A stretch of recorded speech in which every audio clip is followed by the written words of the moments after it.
इंसान नहीं है, आत्माएं वोट दे रही हैं। तो जो 90 लाख से ज़्यादा तो ऑलरेडी कट चुके हैं। तो किस तरह से ये सरकारें बन रही थी? कहाँ है वो 90 लाख आत्माएं? कहाँ है वो लोग 90 लाख लोग? उनको बुलाइए यहाँ पे जिनके नाम कटे हैं। तो वो सब एक फर्जी ही वोटर आईडी थे। वो सब के सब वो घुसपैठिए थे। मैं बंगाल की जनता से हाथ जोड़कर यही विनती करती हूँ कि यहाँ पर जो है आप एक नेक, एक सच्ची और ईमानदार सरकार आने दीजिए। 90 लाख जो हैं ऑलरेडी जो कहते हैं जिनकी आत्माएं वोट दे रही थी, जो इंसान नहीं है, आत्माएं वोट दे रही हैं। तो जो 90 लाख से ज़्यादा तो ऑलरेडी कट चुके हैं। तो किस तरह से ये सरकारें बन रही थी और किस तरह से वोटिंग हो रही थी? ऐसा यार हर सरकार ने किया है, टाइम टू टाइम किया है। जो लोग, अब जैसे मैं हिमाचल में अगर वोट देती थी, जब मैं महाराष्ट्र आ गई तो मैं महाराष्ट्र में वोट देती हूँ, लेकिन मेरा नाम वहाँ कटना, इस तरह की जो स्थितियाँ हैं, वो जो ये एक ट्रांसपेरेंट प्रोसेस है, ये एक ओपन प्रोसेस है। इसमें कोई भी बंदा ऐसा नहीं उठ खड़ा हो रहा, वो आत्माएं कहाँ हैं, वो 90 लाख आत्माएं कहाँ हैं, वो लोग 90 लाख लोग, उनको बुलाइए यहाँ पे जिनके नाम कटे हैं। इसका मतलब वो सब एक फर्जी ही वोटर आईडी थे। वो सब के सब वो घुसपैठिए थे। तो ये जो घुसपैठिए हैं, इनके खिलाफ जो है अगर ये मुहिम चला रही हैं, तो ये ममता दीदी को ये दर्द क्यों हो रहा है?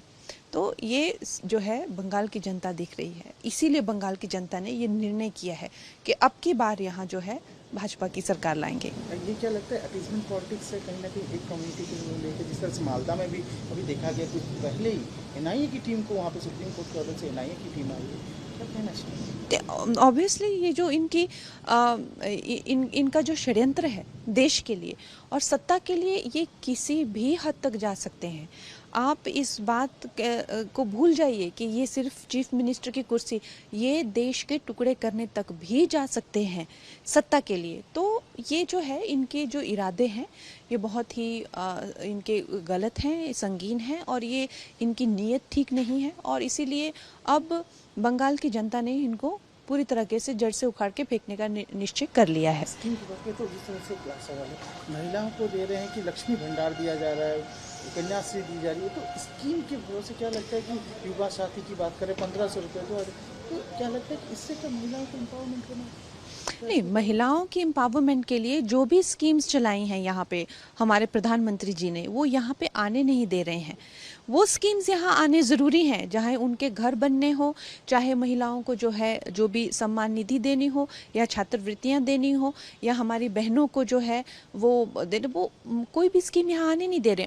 या तो उनका नाम बदलकर अपना नाम उसमें डालकर जो है वो स्कीम दे रहे हैं, तो वो गलत है।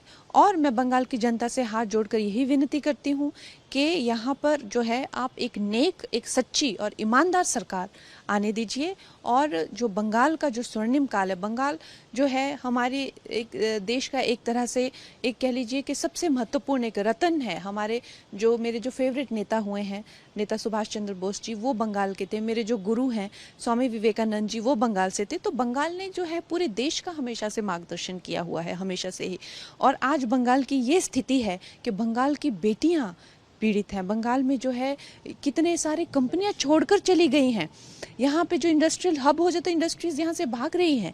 यहाँ पे करप्शन जो है वो सर चढ़ के बोल रहा है, गरीबी, और पूरा जो बंगाल जो है तितर बितर होके वो जर्जर स्थिति में है। आप देखिए, बाहर जाके देखिए, कहाँ आपको डेवलपमेंट दिखती है।